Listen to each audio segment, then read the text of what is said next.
அப்புறம் என்ன பிஜு ஜனதா தளத்தில் தேசிய கட்சியில் இதுலையா போய் சேர போகிறாரு. ஒருங்கிணைந்த ஜனதா தளம்னு ஒன்று இருக்குது. அப்புறம் வந்து அந்த மதசாரப்பட்ட ஜனதா தளம்னு இருக்குது. இதெல்லாம் தேசிய கட்சி. அதில் போய் கூட்டணி வைக்க போகிறாரா? அவர் சும்மா பொழுதுபோக்கு எதாவது கொடுத்துக்கிட்டு இருக்காரு. இவங்களும் லைவ் பண்ணிவிட்டு ஃபில்லராக போட்டுக்கிட்டு இருக்காங்க. அதை அந்த மாதிரி தான் அவர் அதிமுகவோட 2 பக்கம் பெட்டி வாங்கிட்டு 2 பக்கம் போய் சேர்ந்துருவார்.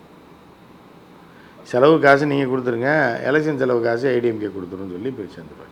இப்போ மீண்டும் அன்புமணி ராமதாஸ் அவர்களும் 2 பேரும் சேர்ந்தாங்க. 2 பேரும் ஒன்றுங்க. அதை நம்பாத வாயில் மண்ணுங்க, அவ்வளோதாங்க. புரியுதா உங்களுக்கு? அதை இல்லைன்னு நினச்சிக்கிட்டு இருந்தீங்கன்னா நம்ம வாயில் மண்ணை போட்டு போயிடுவாங்க. இப்போ அமித்ஷா அவர்களோட தமிழக வருகைக்கும் பாமகவோட ராமதாஸ் அவர்களோட மனமாற்றத்திற்கும் ஏதாவது சம்பந்தம்? மனமாற்றம்லாம் கிடையாது. அவர் ஏற்கனவே முடிவு பண்ணிட்டார். நான் வர்றேன், அப்புறம் வரேன். முகூர்த்தத்துக்கு வந்துடுவேன், முகூர்த்த நேரத்துக்கு கரெக்டாக வந்துடுவேன். முதல் நாள்லாம் எதிர்பார்க்காதீங்க.